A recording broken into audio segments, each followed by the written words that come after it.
Hello friends, in this quick tutorial I'm going to show you how to use Instagram stories link sticker. But before getting started this video, make sure to subscribe how to 1 minute. So first of all, I'm going to create a dummy story.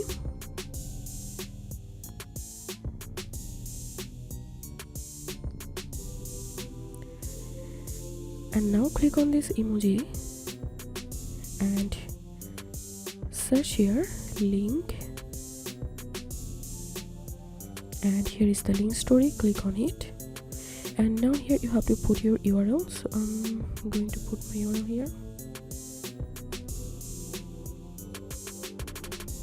and here you can see a link has been added here.